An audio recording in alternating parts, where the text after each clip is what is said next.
Have you heard the old saying, don't judge a book by its cover? But that's what people do, right? We judge everything by outward appearances. In my experience, a great album cover can make or break the decision on whether I buy an album. So go on a journey with me as we look at some great album cover designs and talk about why I believe that you need a personal designer for your album artwork. This is Judged by the Cover. Welcome to the Judged by the Cover podcast, and today I have a special interview episode with a really good friend of mine, Brent Crowe. But before we jump into that, some important podcast stuffs. Judged by the Cover is brought to you by JW Creates.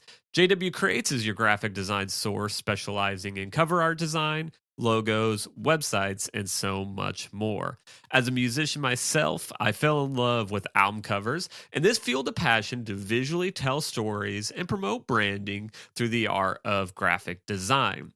To learn more, see some of my work, or if you're just interested in connecting with me, go to jwcreates.com. Judged by the Cover is proud to be part of the Chattanooga Network. If you are a fellow podcaster looking for a partner to help give you the tools to make your show the best it can be, or just interested in connecting with other podcasters in the Chattanooga area, make sure to follow Chattanooga Network on Facebook and Instagram, or learn more at chatpod.com, and that's chat with 2 T's, pod.com. Lastly, reviews are awesome. I'd love to hear from you, hear what you think about the show, and would love recommendations for future shows. So if you're listening on Apple or Spotify, I would really appreciate if you could take a couple minutes and leave a review. Now, with all that out of the way, let's get to the interview. Brent, how you doing today? I'm good. How are you? I'm doing pretty good. Much better after that breakfast. Yes, breakfast was great. A great way to start the day with like potatoes, eggs, pancakes. Yes. So before we get started in who Brent is, I want to take a minute and brag on Brent. So when we first moved to Chattanooga, Brent was actually one of the first people that I really got to know. And I learned really quickly that he was into music. He was full-time with the studio then, so we got to connect over this shared interest. And when I kind of came to this realization that what I wanted to do was to create album covers and stuff like that, Brent really gave me my first shot way before I was ready. I don't know if you remember that first project we worked on, Known by Name. Yeah. And I remember sending you it, and at this point, it would probably be like what I would consider a concept, but I thought like, this is it. This is the final version. And you being like, yeah, this is great, but can you change these things? And at that point, I was doing all my design work on my iPhone. Ooh. And so Brent's like, can you, bump the saturation up and stuff like that? And I'm like, I Maybe. can't do that. So I learned pretty quickly that I'm like, yeah, if I'm going to do this for real, I need like Photoshop. So I had to take that idea into Photoshop. I knew enough to be dangerous in like how to use Photoshop. And so I had to recreate it in Photoshop, basically not knowing what to do. And you were very gracious and walked me through some of the... That's funny. I didn't even know some of that stuff. So I had a feeling about some of that because I remember like asking you for the final file in a certain format and you being like, I think I can do that. And I'm like, I remember like turning to my wife and being like, he's going to have to learn a few things if he's going to be for real with his graphic design business. But like the concept was so great and the artwork was so well done that I'm just like, the eye, like the creativity for the design is all there. You just have to get the systems in place behind it to match what you're coming up with in your brain. So so that's funny. That's great. I just want to say thank you for giving me a shot and helping me quickly realize that I was not as ready as I thought I was. And it's been really fun to work with you. And you've always been just a great supporter of JW Creates and what I do here. And so I thank you for that. Yeah, we'll talk about some other fun stuff that we've worked on too, but mostly I just wanted to say thank you. So before we get too far into that, Brent, I know a lot of my listeners probably don't know who you are. So why don't you just take a minute, give us the who you are, where you come from, how you got into music, all that fun stuff. Yeah, well, that could be a really long story that I'll try and make not super long, but you got as much time as you want. First off, I just want to say I'm really excited to be here on the podcast. It's very, very interesting for me because I was a part of conversations with Josh about this podcast months before the podcast even existed. So it's very cool for me to be here, actually on the podcast. It feels super weird with my friend sitting here like bragging on my work and stuff like that, but it's an honor to be here and be part of it. Yeah, come on. And it was really cool just to kick this thing off by hearing about like how we've played a role in each other's like creative work and stuff like that. So Yeah. for me, like I've part of what I've done for the past few years is I run a recording studio called Backbeat Sound Design that is mostly on hiatus right now as I focus on family and some other things. But for a long time, I did like really basic cover art for customers that came in because they didn't have anywhere else to go and couldn't really do it themselves. And it was like it was something that I was capable of doing, but never really liked doing. And it was just kind of an annoyance. Like I'd spend time working on production of a song and then finish it and be like, I'm not quite done. I have to do this cover art for them. And people always have crazy ideas and want you to execute stuff that's like not possible. Yeah. So when I kind of got to know Josh a little bit and he was just like, I want to make, I want to do graphic design and do cover art for albums. And I'm just like, great. I'm going to send all of my customers to you and I'm never going to do another one ever again. And, I've done that with quite a few different people. And it's been kind of a fun partnership to have that. But then even on my own music, it's like the first thing that I do now is like before the song is even finished, I put it in Josh's mind. Like, this is what I'm working on. I would love for you to do the cover because stuff that you do is much better than what I can come up with because my brain's really focused on the audio production side of things. And, like I kind of like graphic design, but not enough to really like hone that craft that much. So to have someone that's close by and a good friend that I know I can trust it's a really great partnership to have. So, but you asked me who I am. So I got off on a tangent already on the very first question of the day. So I don't know who I am is the best way to put it, but I think I'm here today because I'm a musician and a solo artist in some regard there, and we're talking a little bit about that. So that's been one chapter or one segment of my life. I've been a recording artist and who's released music and albums and things like that. Maybe a bigger part of my life has been as a music producer, working on other people's music and things like that. That's what I've spent a lot of time over the past like 6-7 years doing is producing other people's music. And there's only so much creative energy in your brain. So as I've gotten busy with the studio and things like that, I haven't spent as much time focusing on my own music, simply because I haven't had the time or the brain power to do it. So I've just kind of poured that same energy into other people's stuff. And outside of the music world, I also I'm the operations director at C4 Church, which is I don't know who all's listening, but in Chattanooga here, it's a church that both Josh and I have been attending for quite a few years. And it's an honor to be a part of what we're doing there at C4. Get to work with my best friends on a daily basis and stuff like that, and play on the worship team, one of the worship leaders there, and things like that, and just a lot of behind the scenes, not so creative things. We have other people that handle the creative things, and I do the annoying analytical behind the scenes systems things for the church, which is it's a whole different game than than being a music producer, but it's a good balance for the different parts of my life. So that's who I am, I guess. Yeah. And so you talked about it a little bit, and as far as you've kind of run the spectrum of being parts of bands from as early as 14. Is that correct? Yeah. Josh is throwing back to our breakfast conversation this morning that just had both of us rolling at how ridiculous my first experience playing in a band was. But I was in a wannabe rock band when I was 14, and we did some recording that was really terrible using some like $10 microphones and a awful computer recording software and all this stuff. And we were talking about all the different projects that I did over the years early on that no one ever gets to listen to ever again because they're really truly terrible. But all of that kind of like paved the way. Like if you can make something sound decent with terrible gear, then you can make stuff sound really solid once you have the right gear and the right tools and stuff like that. So it was the years of doing all of that, like figuring out how to make terrible instruments with terrible microphones and terrible software, make it sound halfway decent.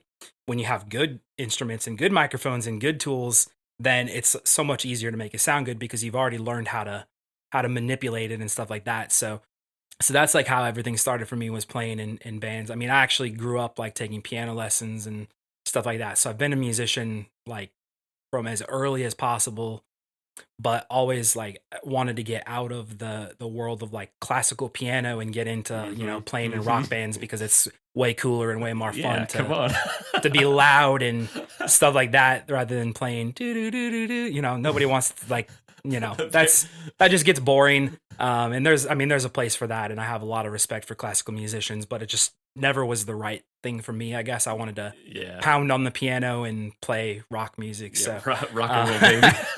So, and I've gone in a lot of different directions with that, playing in bands and doing solo stuff, and played in like a punk band, and spent a lot of time in worship bands and kind of different genres and different spectrums and things like that. And all kinds of music are awesome. There are some that I love less than others, but they're all great at the end of the day, and they all have different elements that deserve respect. So yeah, and Brent is one of those guys that is kind of the master of all things.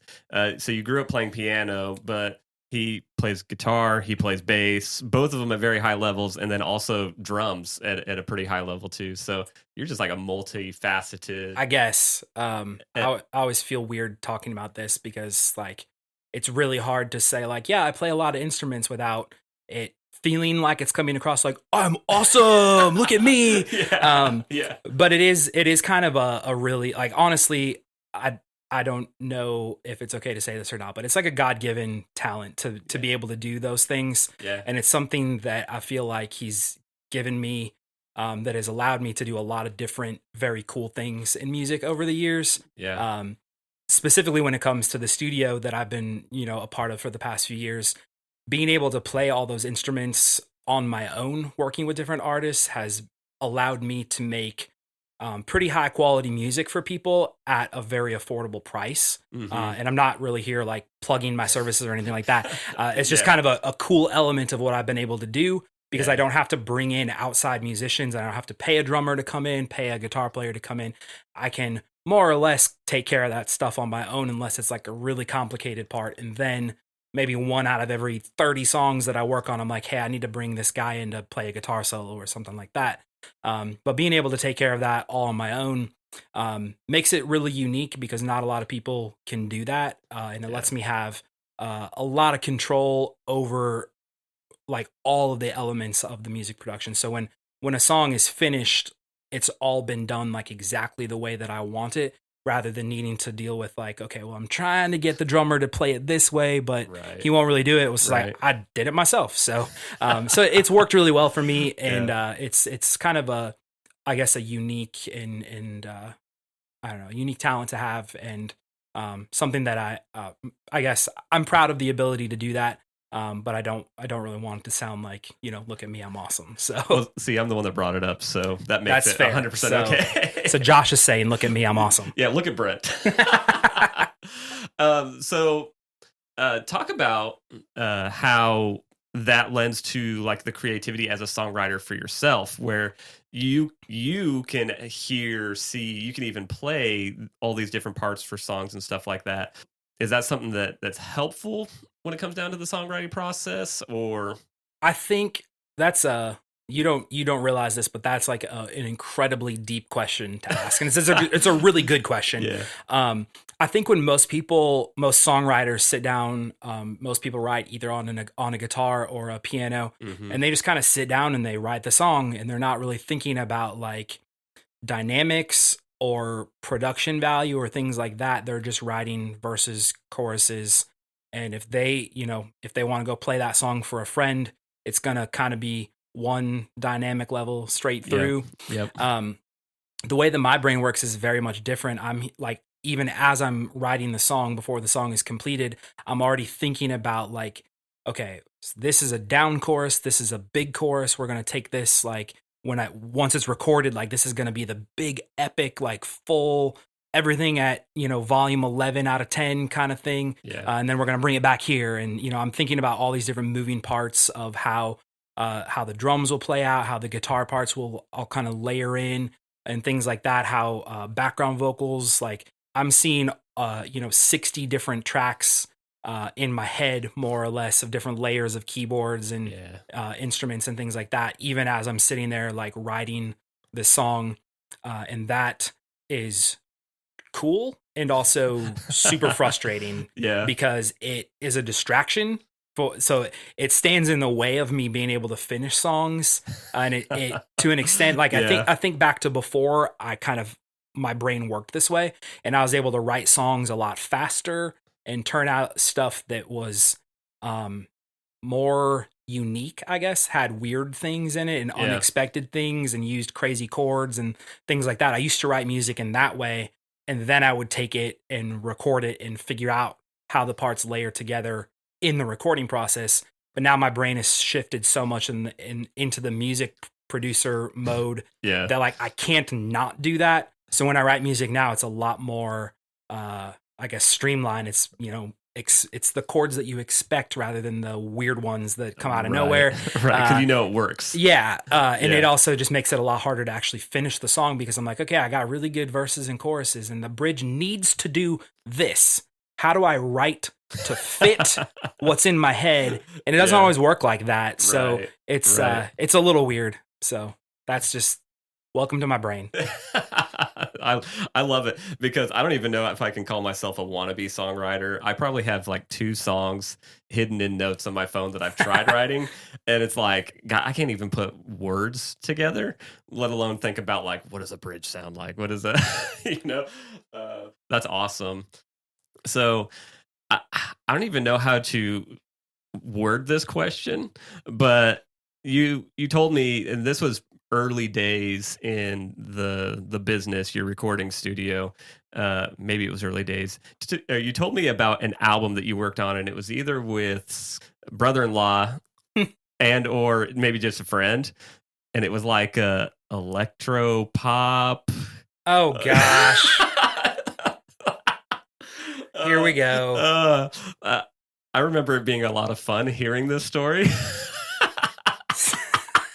So, full disclosure, we're driving back from breakfast, and I said, hey, is there anything you want to and or don't want to talk about? And he's like, nope, everything's free and clear. So, and here we are. This could be the one. So, sorry. No, that's fair. I didn't put it on the do not disturb list. So, here we are.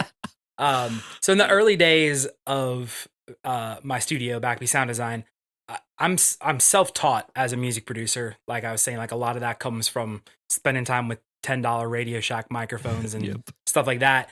So when I actually started the studio, it was coming from a place of like, I think I can do this well, but that's about the most that I don't have a degree that says I can do this. I don't have a resume that says I can do this. What I do have is a bunch of stuff that's like, quality because of, maybe because of me, maybe because of the year, maybe because of a combination. But I'm thinking with a lot of research that like, if I have the right gear, the right software, all the right tools in place, that I can make stuff sound really good.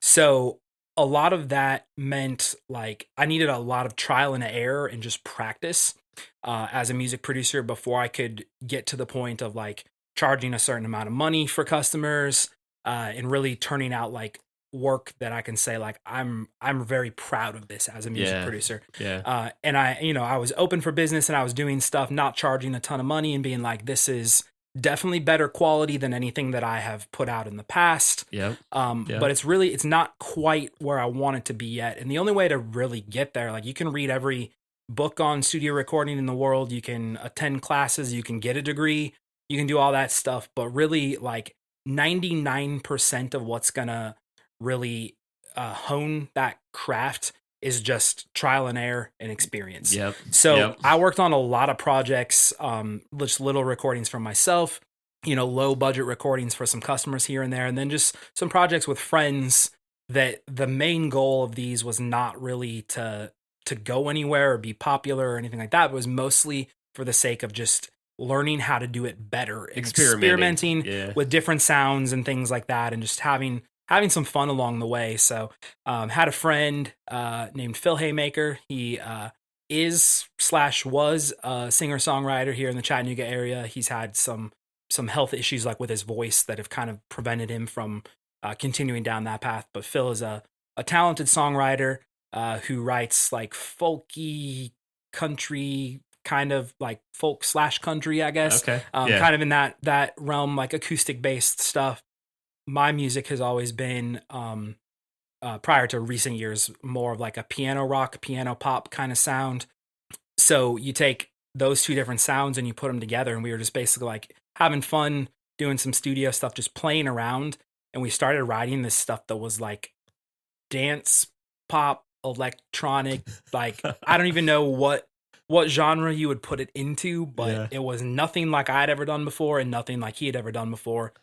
And I think for us, it was just like this weird creative outlet that was like, we can just like, my name's not really on it. His name's not really on it. We're just having fun with it. Yeah. So let's just like, there's no rules. Like I can say what I want to say in the lyrics. I can do what I want to do in the music.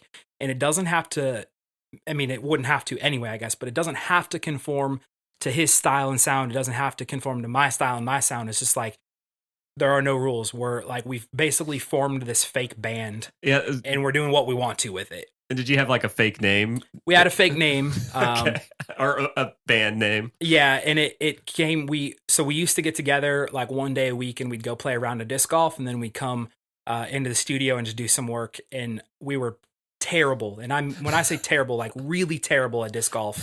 I love disc golf is one of my top hobbies, and I'm still kind of terrible, but not this bad. He's not terrible, everybody. I'm just sometimes him trying to be humble. Anyway, we would frequently lose discs, and some courses have a lost and found for your discs.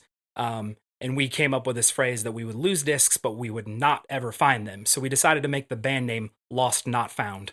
Okay, which that's kind of I don't cool. know. It's whatever. I've secretly worked the lyrics "Lost Not Found" into like 3 or 4 other songs that I've written since this time, because there's something about like, you think lost and found, you don't think lost not found. Yeah. So there's just something about that little phrase that I don't really know what it means to me, but it means something. So we ran with that, and we ended up doing a 5-song EP, and like we didn't really set out with that as a goal, but it just kind of came together. We'd finish a song, we move on to the next one, and we were just having fun with it. And before we knew it, we had 5 songs, and we're like, well, we might as well release them. Like, they're pretty good. So, and I think I said a minute ago that like this band, quote unquote, I just did air quotes. You can't see those. Yep. But, it was whatever we want. So we made the title of the EP Whatever We Want, because we couldn't think of a better name for it. And it was just like, you know what? There are no rules. We're just going to do this.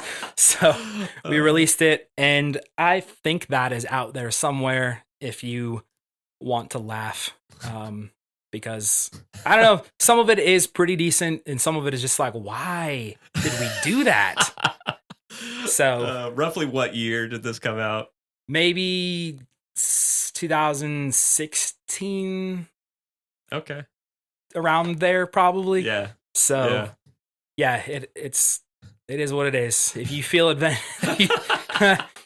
if you want me to feel embarrassed, go find that and listen to it. And yeah.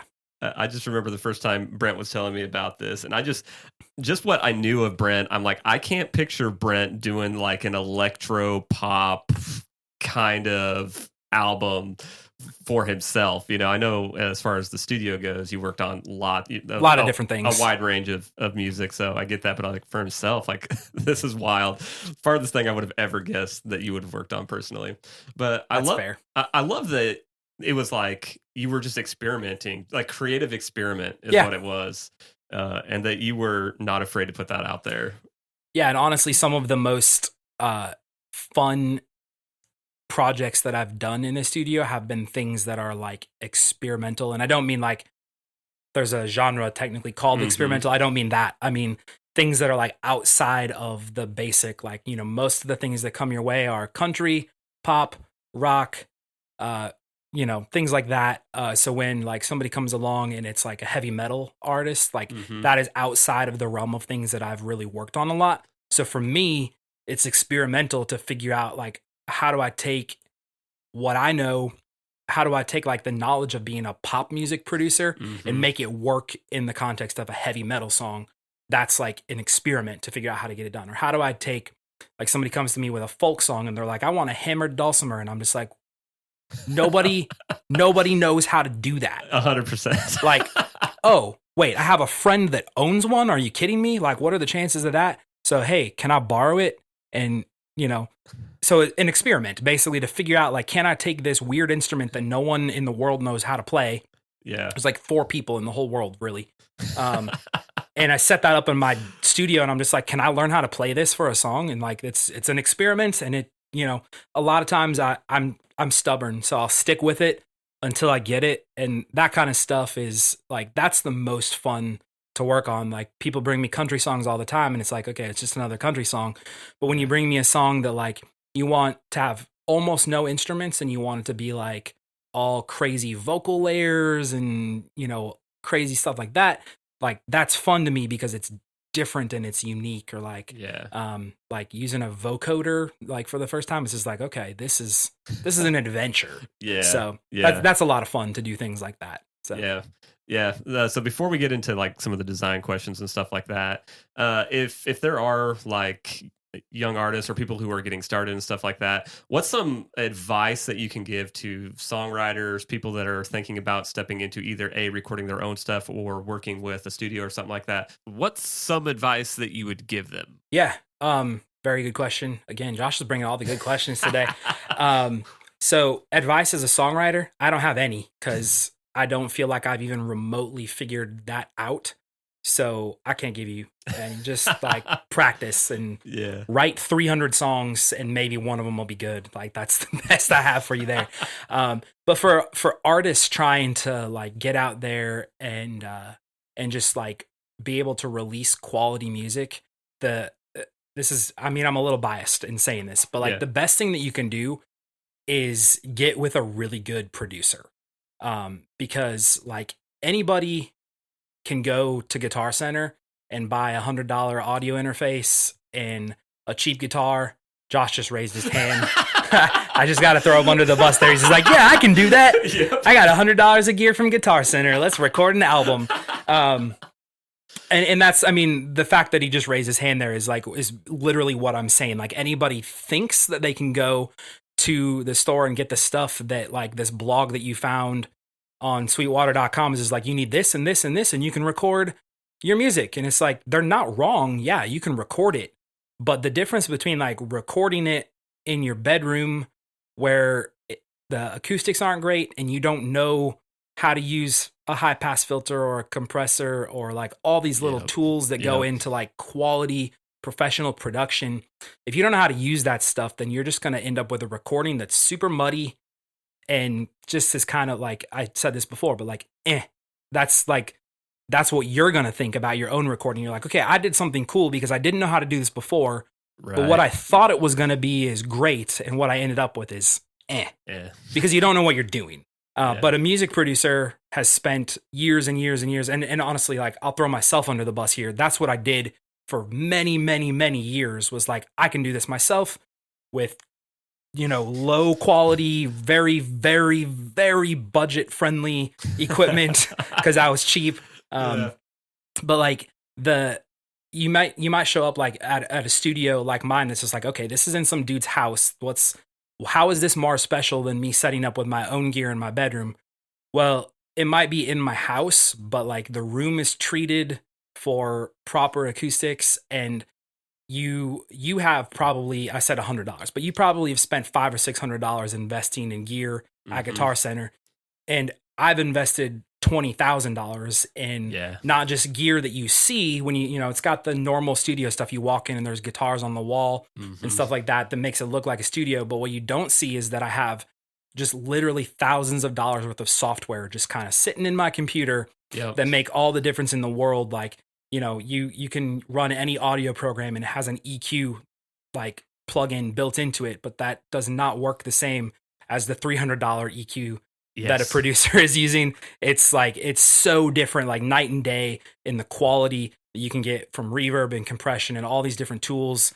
And things you like, everybody knows about EQ and compression and reverb, but you don't know about transient shapers and stereo imagers and like, and then the whole world of like multi-band compression, like all these things. Which I'm saying these things to point out that like if you go record it on your own, you're not gonna get a good quality product out of it because you just don't know what you're doing. Yeah. So, and producers don't have to be expensive. Like you think like, well, okay, so I need to move to Nashville and work with a guy that charges $10,000 a song. That's not true at all. Like you can probably get a really excellent quality product, but you can also find somebody at a local studio that probably charges $300, $400, $500 a song, and just build a good relationship with them where you trust them with your music and they trust you.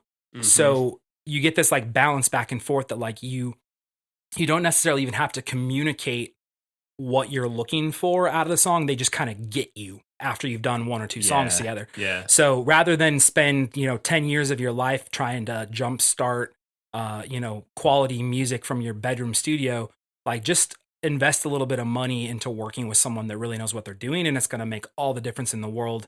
You'd be better off releasing 5 excellent quality songs than 5 terrible quality albums. Quality over quantity. So, and I'll attest to you can record stuff yourself, but actually working with someone. So the intro for the podcast, I know that I can only get to a certain level with my recording, but I felt pretty good about what I had. And I said, hey, Brent, can you just help me like polish this? And it was amazing just watching him work. I think it was maybe not even an hour's worth of time. Probably. And you were just click, click, click, click, click. And like the night and day difference between what I had presented to you and what we ended up with after the fact, I'm just like it blew my mind. So, yeah. And that's like, I mean, that fits perfectly into this conversation. Like, you worked on it yourself with the gear that you have, and it's like your gear there's nothing wrong with it at all. Yeah. And you know what you're doing enough to get a decent quality product, and you're like, I'm pretty proud of this. I think it sounds pretty good. And you send it to me, and you're like, be honest. And I'm like, you want me to be honest? Here we go. Yep. Why don't you give this to me and let me replace the drums that you did with better quality? Yep. And let's take the bass that you did and replace it with better quality. Yep. And then let me I don't need to re-record your guitars, but let me just spruce them up a little bit. Yep. And just, put a little polish on some of the editing and things like that so that it lines up and it gets more crisp. And it's just like, you're looking at it like, I didn't know that it even needed that. And I'm like, yeah, that's why you bring in a producer for something like that. So, and I felt like when we worked on that night, I felt like I should have had like a shirt on that says "will work for food," because like the agreement there was like Josh is gonna buy me dinner and I'm gonna make his podcast sound good. So good times. I like friends that'll work for food because that's I'll come work on your house. I'll do any manual labor that you want. Just give me some food. I'm down with that. So I love people that'll do the same. So one final question. We talked a little bit about Backbeat kind of being on the back burner right now. Is there any chance in the future? Have you had thoughts about whether you may open that up to bring in new projects and stuff like that? Or what's the horizon look like there?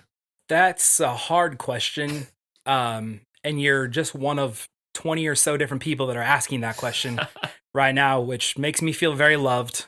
So I appreciate that people are just like, when can I come record something? But for me, that's a very, very loaded question. So, and I don't mind answering at all. Just be honest that like I poured tons and tons of time and effort into building the studio from the ground up, starting in 2015. I say with a question mark. I don't even know. It was either 15 or 16. Yeah. But basically like worked full time, give or take, in the studio for 7 years. And when I say full time, I mean like some weeks that was 20 or 30 hours because I was short on projects and didn't have enough customers. And other weeks that, no exaggeration, meant 70 or 80 hours to try and get stuff done because I just had too many projects piling up and things like that. And I think when I started the studio, everything was like, this is like, I'm done wanting to be a rock star. Like, that's just not for me. I want to still work in music, but I can work so much better pouring into like quality production for other people and then when I have an opportunity, I can work on my own stuff here and there as well. Yeah. But that was like my main goal at that point, was like to do quality music production. I didn't really have any other like thing I was seeking in life, I guess. And along the way, to make a long story short, ended up at a church that we really love and had no intention of like really getting involved there. But like you fast forward 6 years and I'm the operations director. Yeah. So Yep. that worked really well. Let's not get involved. Oh, Yeah. and it wasn't like an overnight thing. It literally, like, it took place over many years. It was a lot of faithful years of Brent. Yeah. showing up. So I guess like the priorities in my life shifted from wanting to just make music, where like this was like my primary source of income. This is like what I'm putting all of my time and effort into, is this business, to now like really somewhere in there, I felt the shift where working in ministry moved ahead of working in music production.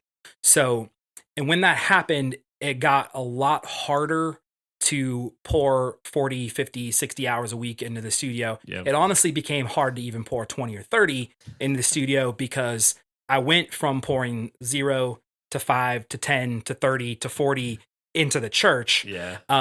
So, and for a season there, I very much like, not exaggerating, I don't feel like at all to say like I legitimately worked 2 full-time jobs. Yep. But along with that, like, we don't really need to talk about finances too much, but like I was not making the money of working 2 full-time jobs at all. I was making maybe 1 total full-time salary between the 2 jobs together, because if anybody listening to this works in ministry, you get the, like, you're not getting rich quick by running the operations of a church by any means. And you're also not getting rich quick by being a music producer, unless you get super lucky and one of your artists like goes big time and you get royalty checks. Like, yeah. My royalty checks, if they even exist at all, are like 2 cents every 6 months and stuff like that. So working 2 full-time jobs, but not really having the money to match that was tricky and a little stressful, because I just felt like I didn't have enough time in my life to do the things that I wanted to, was spending time with friends and even spending time like with my wife. And then we had a kid, so that changes everything. Yep. And for the first few months of that, I was trying to finish up like 2 of the biggest, like, best quality projects that I've done in the studio. Towards the end of like 2022, our daughter Ruby was born in May of 2022. So for like those 6 months finishing out 2022, it was like full-time job, full-time dad too. Yep. And it was just like, there are like, it's a cliche to say it, but like there are not enough hours in the day to do all 3 of these things. No. If I keep doing all 3 of them, I'm going to do all 3 of them poorly. Mm-hmm. And that doesn't make any sense, because that's really not fair to Ruby to be, not a quality father, but like I only have 1 hour a day that I can spend with you. Like, that's not fair. Yeah. It's also not fair to the whole church congregation that I'm a part of, that I'm not doing the best that I can for that organization. And not fair to my customers in the studio either, to be like, well, I told you I could deliver this in August, but instead it's going to be like May of next year. How's that sound? Is that okay? Can we push it back by 10 months? Is that, does that work? It doesn't, none of the, like, Yeah. if you don't pour the proper amount of time into your family, like, before you know it, the baby is 16 years old and you haven't spent enough time, and that's like, that doesn't work. Yeah. So after spending a lot of time thinking about it and praying about it, like, the studio was the one place that I felt like I could give a little. Yeah. Because as much as I had poured a lot of time and effort into building that up, it was like, I've accomplished a lot of what I really wanted to. Didn't accomplish some of the goals, and went far and above and beyond some of the goals as well. So now feels like a good time to just kind of hit the pause button on that for a season, with the intention of probably going back to it at some point. But I don't think ever to the extent of like full-time, where that's like 2 full-time jobs again. Like, I don't think I really want to go in that direction. But when you're a creative person, and when you have the thousands of dollars invested in the gear, like, you can't just like close up shop and be like, well, I'm never going to record a song ever again. I'm done forever. So, that's a very long answer to your question of like, am I going to go back to it? I don't know. This week I've actually been like working on a project that's like, that I'm getting paid for, but it's more or less like I'm working on it as a hobby. as more of like a fun, creative opportunity than an actual, like, this is something like the money that I'm getting for this project is not like, I'm not paying the bills with it. It's just kind of like I'm doing it so the guy's paying me, which is great. And then I have, one customer that was in the middle of a project when I closed the studio down at the start of 2023 that now we are in October. That project is still not finished, but we're doing like one song every couple of months. So it's like, I didn't want to just shut that down and be like, I can't finish this project that we started. Right. So, and I'm doing some recordings here and there, like for the church band and stuff like that. So to me, it's more of like, I don't ever want it to be a thing that I have to rely on for income again. Yeah. But I still love doing it. I just don't want to be stressed about doing it. So as long as I can work on projects that don't have deadlines, and they're for people that, like, one of the most frustrating things about being a music producer is working with people who are terrible. Like, I'll just put it really plainly. Like, there are a lot of people that are just like, I want to be a rock star, but they just have no talent whatsoever. Yeah. So like you're spending just hours and hours trying to make them sound somewhat decent. Like, it's not fun to work with people like that. Yeah. Like you can look at it yourself when the project's done and be like, this person is terrible and I made them sound pretty decent. Good job, me. Yeah. But it's like, there's no point in spending the time and effort because they're not actually happy with it. Even though you worked complete magic on them, they're still like, why don't I sound like Taylor Swift? Well, it's because you're terrible.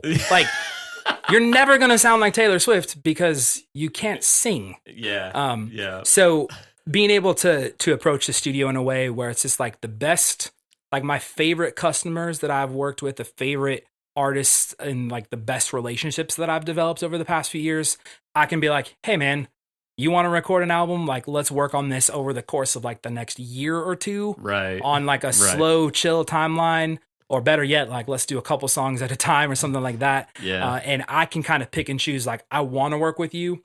When people send me emails that are just like, hey, I'm looking for a studio, I'm like, well, you're not going to find one here, So it's a little bit different approach that like I can pick and choose. And like, I want to work on this project. I don't want to work on this one. Some of the most stressful people that I've worked with, I can just be like, I can refer you to these other studios, but I don't have time in my schedule for that. So, so that's the super, super long answer to that question. Yeah. And I love that it's going to be, it can become your creative outlet again. Instead of like, I have to do this, I have to pay bills. Now you get to go and you get to have fun. You get to be creative. Yeah. And you can pick those projects like, I know that I can do something cool here, or I can experiment and stuff like that. So that's really cool. And it was kind of a loaded question because I kind of already knew the answer. Right. Yeah, of course. But we know that this is a podcast about design and album covers. So we always like to talk about that as well. These are the questions that I sent Brent. So finally, maybe he'll feel a little bit more prepared. So Brent, in your experience as an artist, and then also on the back end as like the producer and stuff like that, how important is the branding, the visuals and stuff like that for artists, especially in today's music world? Yeah. Going back to my answer for up and coming artists, like the first thing that you should do is go find a music producer. Well, maybe the first thing you should do is write a quality song, I guess. Yeah. But, like, focus on that first. Find a good music producer. Have quality like content to begin with for your song, but then the next thing that you should do is really focus on your branding. It's like super cliche phrase to say like, don't judge a book by its cover, but like everyone does it. Yeah. So I think there's a podcast, something like that. It sounds like a great name for a podcast. Yeah. So you think that people are going to judge your music by the quality of the music or the recording, but And you're always going to get people that will listen to your music because it was a referral from a friend or like a person that you went to high school with. That's just like, yeah, I'll listen to your music because I know you, and you'll get things like that. But when people are like seeking out brand new music, they're gonna see your album cover before they even listen to 5 seconds of the song. And like, if they see an album cover, this looks like somebody made it in like Microsoft Paint, like. At least, like, I don't think I'm the only one that's going to be like, I can't take this seriously. Or maybe I am going to listen to it because it's so bad that I want to know, like, does the audio match how bad the cover is? But like that's a very fine line. Right, Yes. exactly.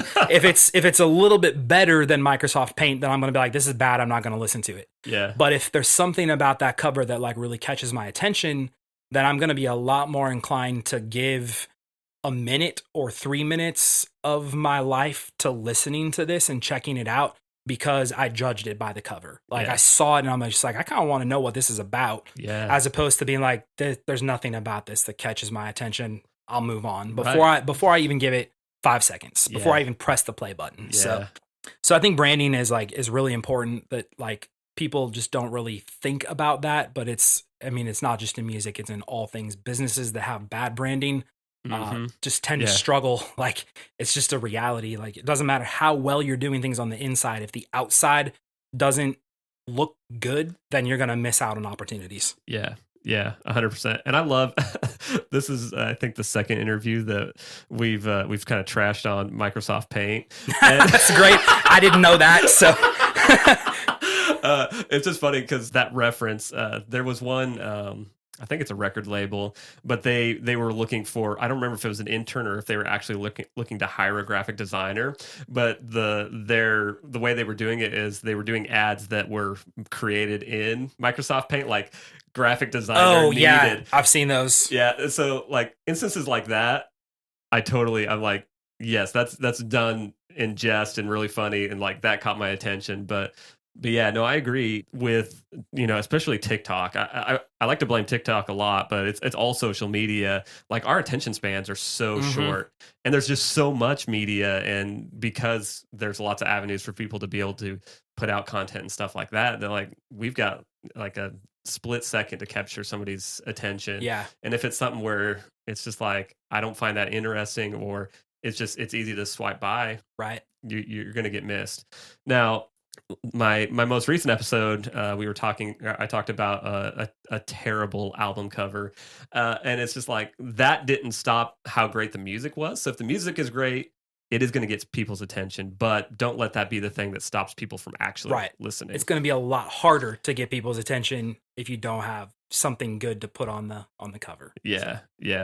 There's also something to be said for brand recognition too. Like I've always been a really big fan of like bands that have a logo, or artists that have a logo, or if not a logo, even just like using the same, like everything else about your cover might change from one album to the next, but like the font that your name is written in is the same. So that, to me, like that catches my attention. Like, okay, this is like a new chapter of the same thing, instead of like it's a completely different, like I have to learn who this artist is all over again. It's like there's something that ties it back. So there's something that stands out to me about that. Yeah, and what's cool is there's just so many different ways, whether it's a logo or, like you said, a certain font or stuff, or maybe even like how like your photography and stuff like that is presented. Yep.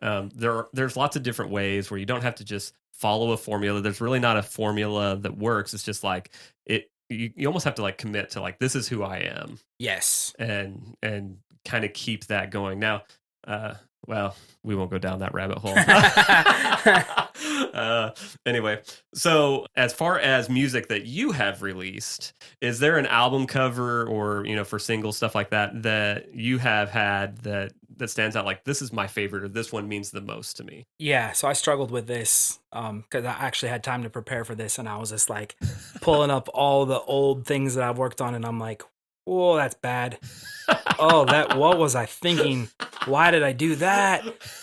And most of, like, I've released a lot of different singles. So in addition to having like a few albums over the years, there's like extra covers thrown in there for singles. And I'm just like, I'm looking at, I don't know, 20 different things. And I'm like, I have to pick one of these as a favorite. And, I would like to think that I'm like, it's hard to narrow this down. But instead, it was just like, there's only 2 that I actually like, and the rest of them are trash. So I'll talk about one that just kind of means a lot to me, I guess. So I did a song that I think was in 2016. I released it, called Dead End Love. And the song is kind of hilarious because it's like this witty, upbeat, bouncy piano kind of sound. And the entire song is about breaking up with someone. So it's like it's like an upbeat breakup song. Yeah, which doesn't make any sense at all. It's just like, that makes me think of, like, I did a project for a guy recently that has an upbeat song about human trafficking. It's just like, what? Do those go together? But they can if you do it very carefully, I guess. Yes. So very this intentionally. this is funny. This song, the story behind the song is actually like, it was just ideas that popped into my head about, like, this is dangerous. I got a friend that writes songs about, like, a breakup that happened like 20 years ago, and I'm just like, are you gonna move on at some point? Like, I don't know if that's healthy to still be writing about that, but this was a lot of years after a breakup that was from this girl that I dated in high school, and it was pretty serious. And, like, in our stupidity of, like, young love, we thought we were getting married when we were 16. But that was not meant to be, and our lives are in very, very different places now. So it's good that we didn't. But I struggled there were a lot of unhealthy things about that relationship that I guess needed, years later, just a place to process and more or less vent about a few things. And I just ended up putting it into this kind of silly breakup song, I guess. And I struggled to finish it. So I took it to, I'm co-writing songs is super hard for me. But I took it to my brother-in-law, and we've never co-written anything together before, but I was just like, I feel like he can probably help me with this.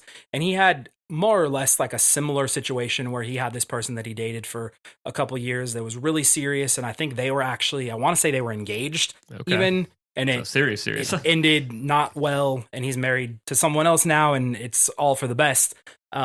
So we were able to kind of like finish this song up from similar experiences of like unhealthy relationships that were pretty serious, that ended up just ending badly. But for me, the song is funny in that regard, but the cover was maybe the first cover I had done that I was just like, this feels like me.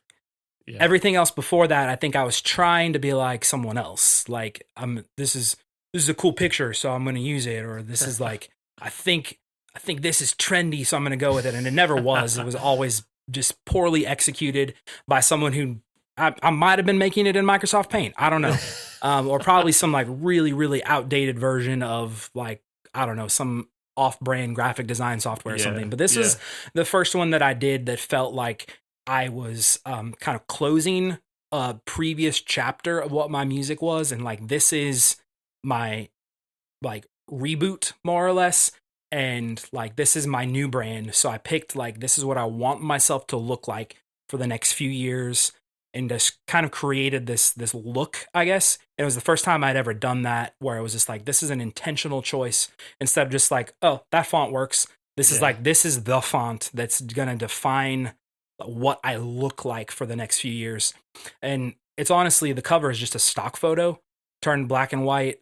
And it's just a piano sitting in a field, and it's really simple. And then it just has my name and the name of the song in like this deep red color, which anybody that's been in my studio, I might have a problem with red. It's everywhere. I like red. So the color was perfect for me to stand against this, like, it might have been like a sepia tone, like piano thing.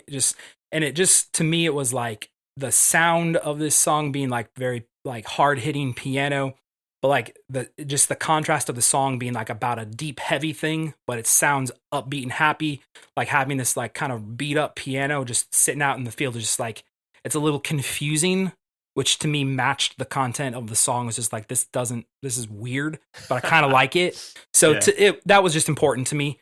I meant to spend like 20 seconds talking about this, and I think I've been talking about it for 2 minutes, but anyway, that one stood out to me as a cover that I really liked. That's one I actually did myself before I met Josh, and was just like, please do all my artwork now. Then the other one is the most recent song I've released, and somehow this is already like 2 years ago, I think. That's crazy. I don't know how the time has flown like that, but it has. It's a song called I Never Knew, and this song is like, I've written a lot of songs over the years, and this is probably I hesitate to say, but probably the only one out of hundreds that is like, it is real. There is nothing fake in it. It is just like purely authentic, and it comes from like a a place of really deep hurt and trauma and stuff like that. That's just like, it's, you know, things that are not easy to talk about for a lot of people.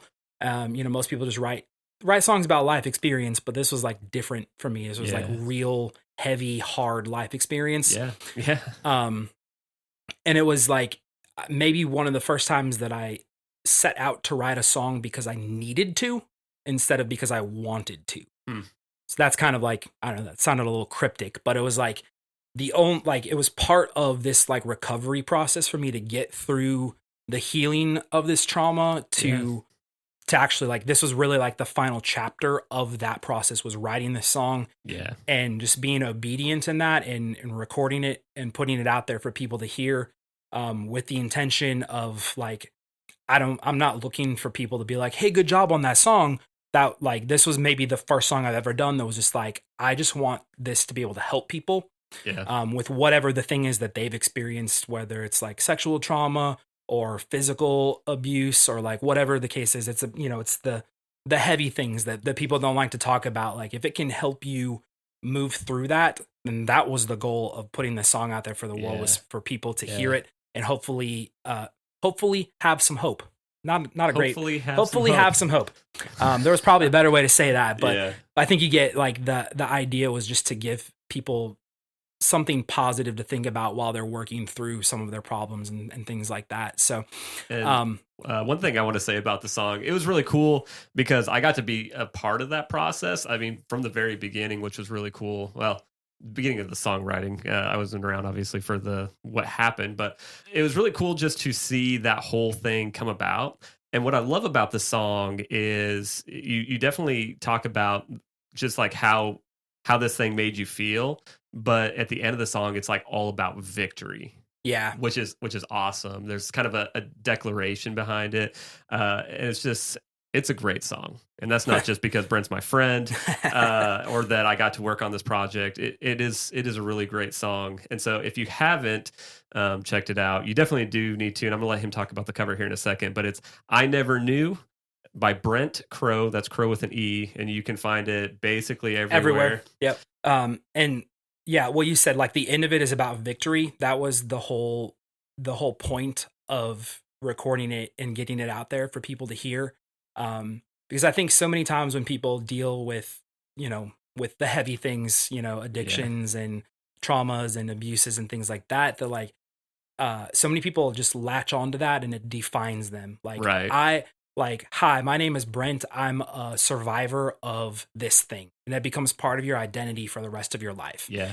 And to an extent, that makes sense. Like, it should be, because the way that you overcome that and the way that you move on from that, it does play a role in defining who you are as a person. But what I know, like, when this thing happened, or when, there's a long story behind it, but basically, like, when this popped into my head that this was a problem that had happened to me in my past, the last thing that I wanted was for that to be a thing where it's just like, this is part of, like, this is what defines me as a person. Right. Because there are bigger things in my life that define me that are way the heck more important than this little thing that happened to me 20 years ago or whatever the case is, So the victory element was important for me in that process, that it wasn't just like, I'm going to figure out how to cope with this, or it was like, I'm going to figure out how to conquer this, because it just, like, like I said, I don't want that to be a defining element of who I am. I want the way that I overcame it to be part of what defines me, not the thing itself. Yeah. So, the song kind of walks through these phrases of like, I never knew that this thing could happen. And then it moves on to, and then I learned that there's more to it than just the trauma. And then after that, it goes to, and now I know, instead of I never knew. There's a lot of like, I don't know, symbolism in that it's just like, and I say but like, I mean, through this like in-depth process of working through things with friends and spending a lot of time in prayer and stuff like that I worked through it, and now I know, and now I have victory over that thing. So it's not just, I never knew that this thing could ruin my life. It's like, now I know that it didn't ruin my life. Yeah. So, so cover. That's why we're here. We're here to talk about the cover. Yes.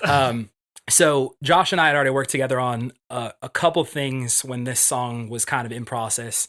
And there was like, for me, there was no question of like, I'm pouring like more energy than I even have into the creation of this song. Like it was the hardest, maybe one of the hardest things I've ever done was actually creating this song and finishing it. And it took months to accomplish it. And a lot of that happened like during like pandemic and stuff like that. So it was just like everything in the world was chaos anyway. So, so for me, it was just like, I need someone else to look at this and put a really good quality cover on it. Not just something that I'm going to throw together like on the back burner, like this is a whatever, like just it needs a cover to release it. So I'm just going to do this thing. Right. Because the song was so important to me and I felt like going to be really important to a lot of other people. I wanted to make sure that what was the, you know, the visual representation of that was done really well also. So brought it to Josh and he had kind of a really outside the box, like super difficult to execute idea based on a demo. I sent him the demo of the song when I had originally written it. That was all just like my voice and a piano. And he thought that it was going to be kind of that sort of sound. And then the way that I ended up producing it was very different. And when I sent him the finished version, he's just like, well, what I had in mind doesn't really fit this anymore. So, but I think he wanted to like find an old piano and like wheel it into his living room for a photo shoot or something like that. I don't even remember all of it, but it was never going to work. I almost forgot that part of the story. Yeah. And I remember I had the greatest, like in my mind, this would have been so cool. This piano against this like dark green wall and it was going to be great. Totally doesn't fit the song. So I'm glad. So we decided to change it up. And I just remember like trying to brainstorm ideas on it together and not really like coming up with a lot. And he just like Josh just invited me and my wife over to have breakfast with him and his wife one day, like with the goal of like, let's just spend some time together, eat some bacon. I only remember, I'm sure we ate other things, but I just remember that the bacon was stellar that day. You know, because food is important. The important stuff, yes. Yeah. And we just sat down and talked about the song, and I feel I could be wrong. I feel like it was Genevieve's idea, or idea, at least had a big role in developing the idea. Yeah, she came up with like the main idea. Yeah, and I feel like maybe I should actually let you talk about it, but the you can probably fill in the details. But the whole concept is like a vase that's been destroyed and it's in a million pieces, and you can never put it back together, right? But there's I don't know what it is. Yeah, you probably know. And I'm probably going to butcher the name of this, but there's actually it's an artist technique called like kintasugi or kintasugi. Yeah, this is why I don't know what it is. I probably should have refreshed my memory on this, but the idea is that even though something's broken, they take it and they use gold to put it back together, and the idea is that the item is now more valuable because it's been put together with gold and it's imperfect, but it's beautiful.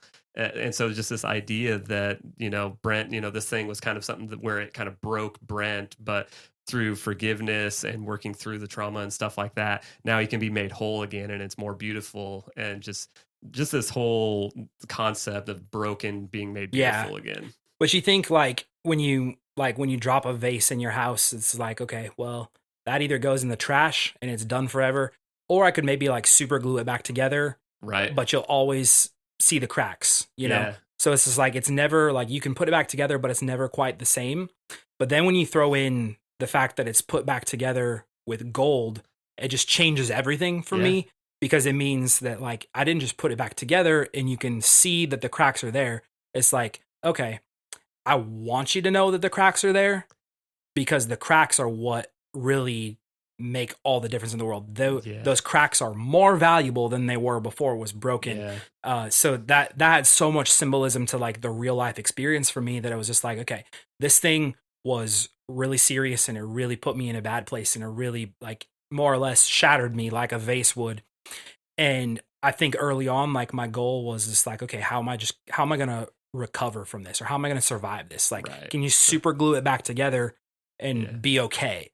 But then like, at some point in there, I was just like, no, that's not what this is about. This is about like coming out the other side with a testimony about like how I overcame this thing and how I can share this with other people to help them. So having the like putting the gold touch on it, like that I can be more of a of a help to other people because I went through this thing. Yeah. I could not have written this song or helped people in the way that I've been able to through this if it wasn't for the experience happening to begin with. I could not have shared or been in that same headspace as other people without having it. You know, it's a bad thing that it happened, I guess, but without it, I wouldn't be who I am. Yeah, and it's this beautiful imagery. So the cover is actually one side the vase is broken, and on the right hand side you see the vase full with the gold putting it back together. So it's just kind of this beautiful imagery of even just like what the song kind of goes through of like the broken to now I know. So bonus points for picking one that we got to work on together.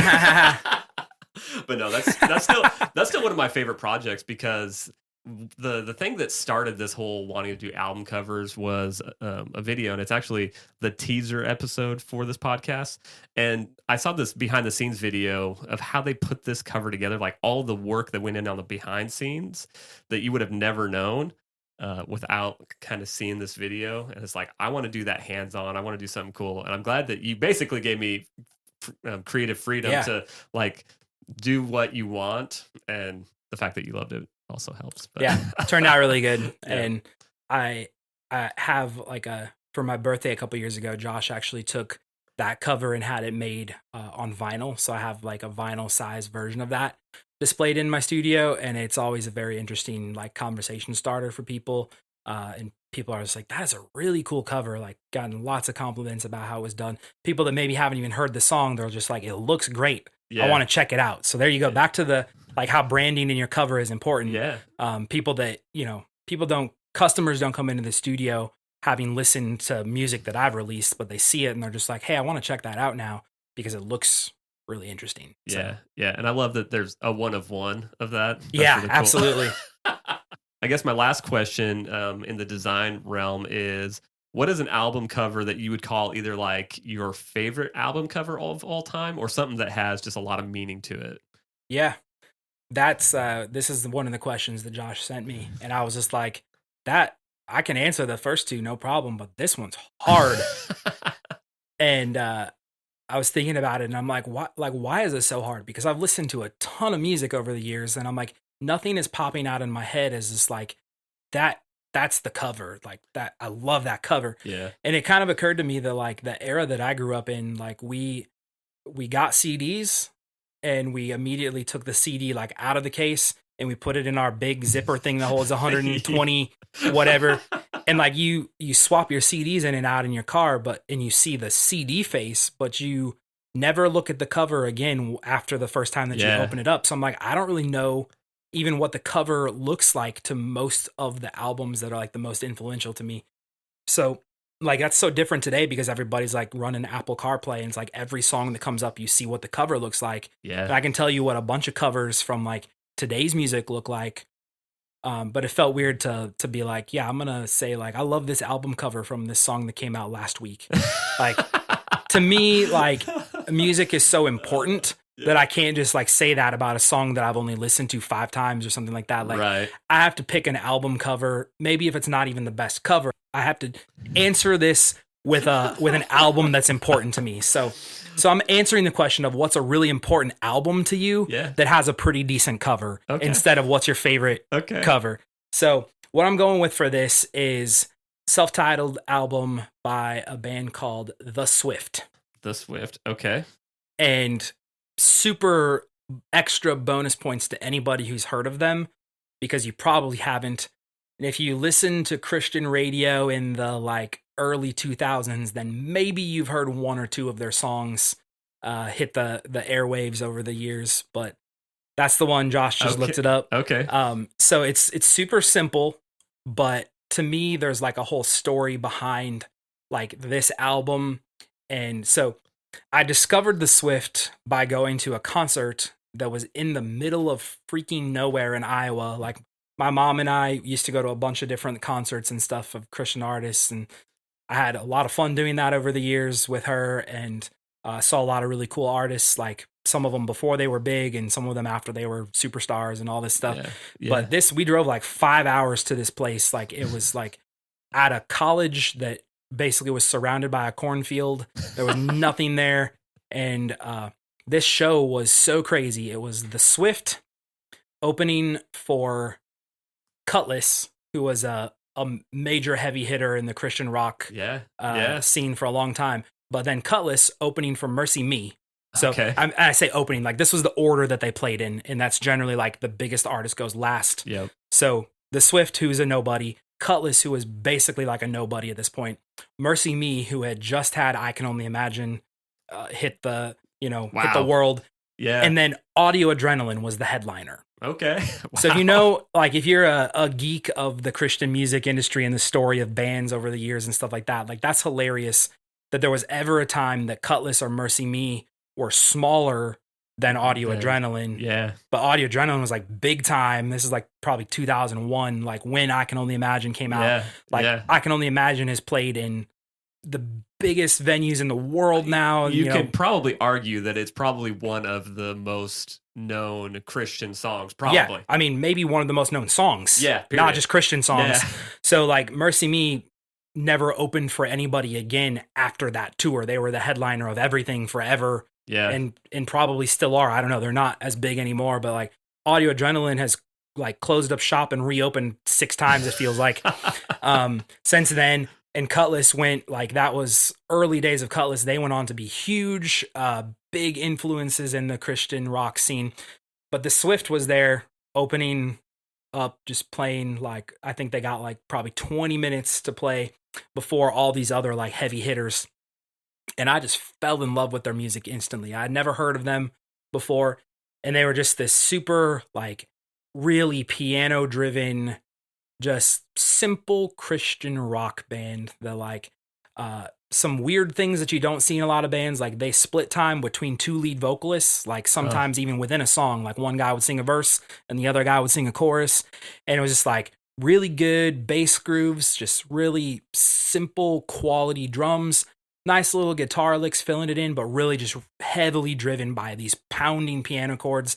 Like this guy that played the piano would even do these like piano filler things, like between, 2 segments of a song where he would just like bash the piano with his elbow 4 times. Like, like, and I'm just like, did you hit actual notes or was it just like wherever your elbow lands? Like, I don't know, but it was just so catchy. And they had songs like one of their silliest songs is called Moshing Machine. It's literally about a mosh pit at a concert, like, but then they also had like some bigger songs that were less silly that were pretty popular, and I say pretty popular, like, on Christian radio for a season and stuff. Right.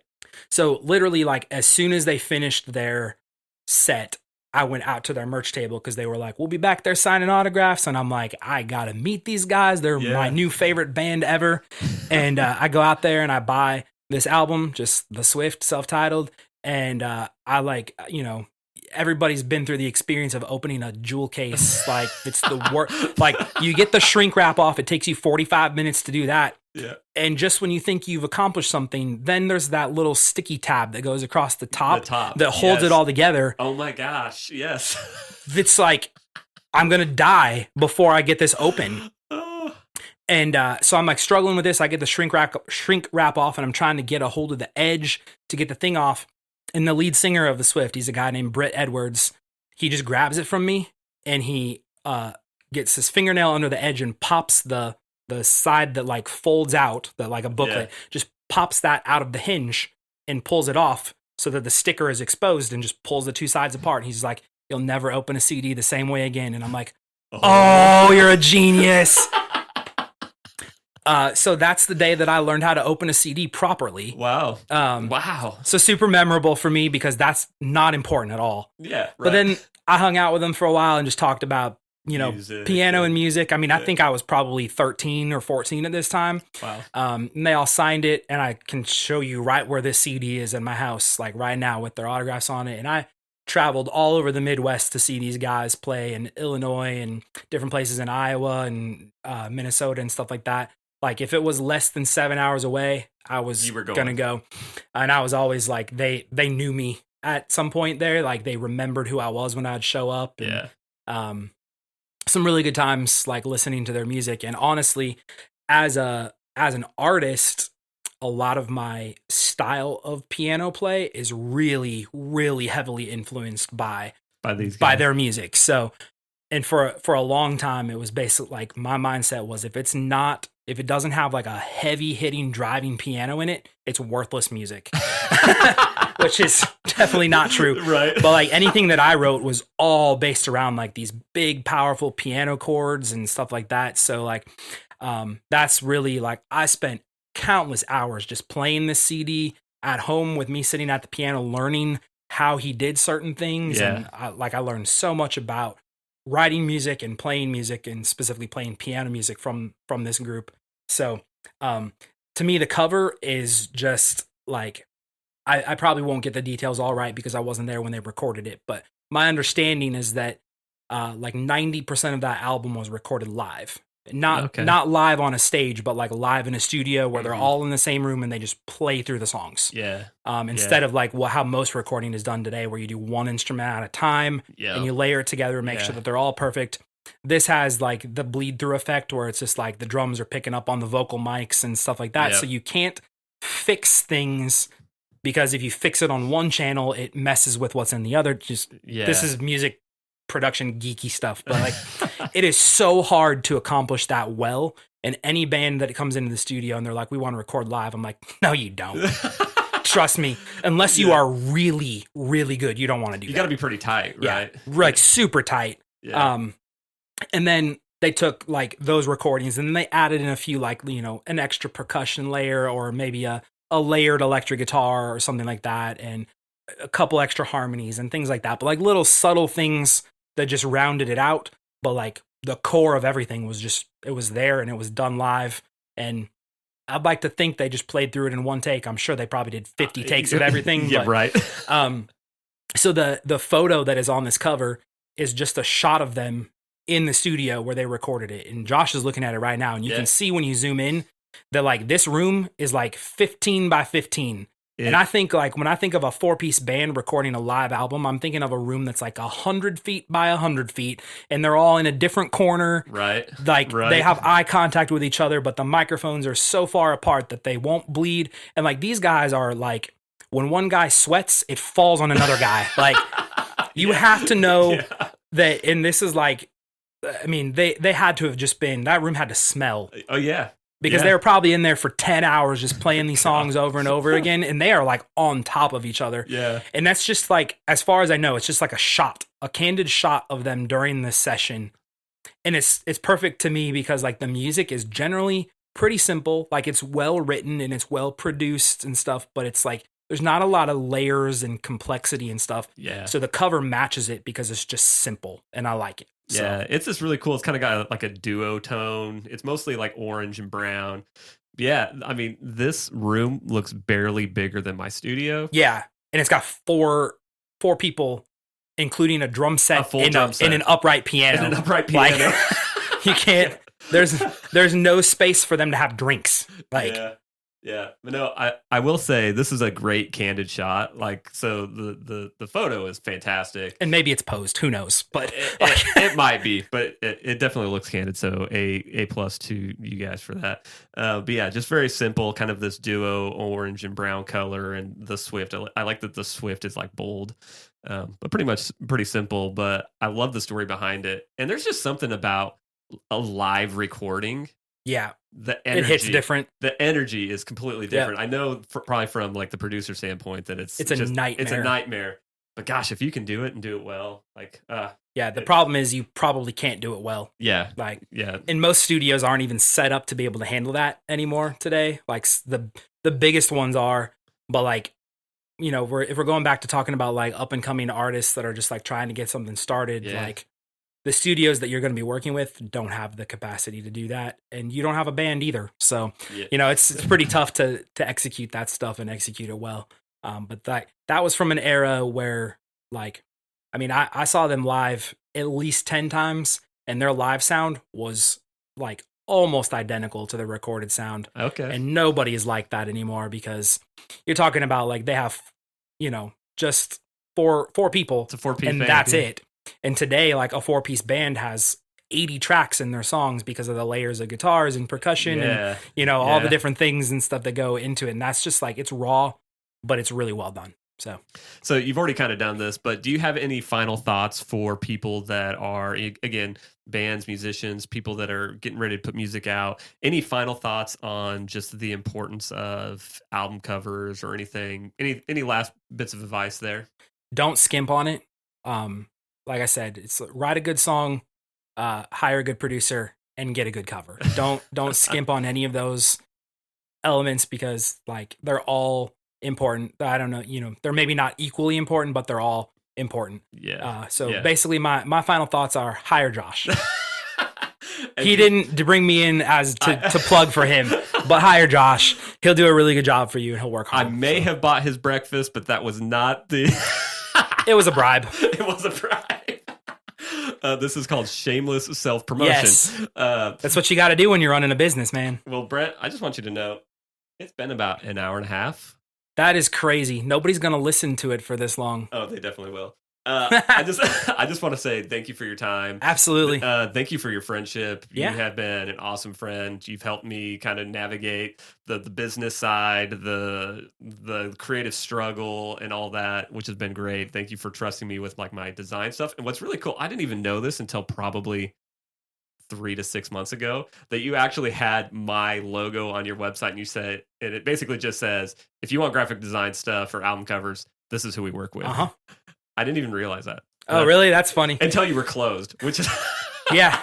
Well, I didn't put it there till I was closed. No, I'm kidding. No, I did that because I used to offer that as a service to people, and then I was like, I don't want to do this anymore. So instead of just taking it off, I was like, let's just refer them straight over to Josh. And a few different people have worked with him, which is great. And, it's been kind of a fun partnership to be able to do that. And he's had a few different people that are like, have come to him and been like, can I record something? And he's like, go talk to this guy. I'm not your guy. So it's cool to have. And like what people don't know is that we live like 5 minutes apart. Yep. And we have we work in similar areas, but they're just enough different that we kind of have our own specialties in that. So it makes for a really interesting friendship and business partnership. So it's very cool. And so thank you for letting me be on the podcast. And it's been awesome. Like you said, to be a friend over the last few years and to watch all this stuff grow together. So yeah. And it was really cool, because I know we've talked in the past a lot about like your business and Backbeat and stuff like that. So it was just really cool to be able to talk to Brent, the musician, and hear kind of like that backstory and be able to share that for you. So again, thank you very much. Where can people find you? If people want to find your music, people want to follow you on social media, how can they find you? If you want them to. Yeah. Well, I don't really post much on social media, and I don't really have that much of a web presence anymore because I just am like, I'm just not about that anymore. Yeah. So I'm not anti that stuff. I just don't have the brain power to do it well. Because you're only doing like 70 things at once. I mean. Yeah. So you can find my music anywhere that you listen to music just by typing in Brent Crowe. BrentCrowe. And honestly, there's only a few things up there because a lot of the older stuff that was recorded with those $10 microphones, none of you are ever going to hear that. Ever. Unless you, maybe if you ask really nicely and bribe me, then you might get a chance to hear something while I just cringe. But I've taken most of that old stuff down, which was really a publicity move for the studio because I didn't want people to find poor sound quality and be like, well, I'm not going to hire this guy. Work with this guy. So there's not a lot out there. You can also check out a bunch of the work that I've done for other people if you go to my studio's website, which is backbeatsound.com. And when you go there, it's going to pop up with a message that says, hey, I'm closed. Just X out of that. And the whole website is still active. You just got to get past that little pop-up message.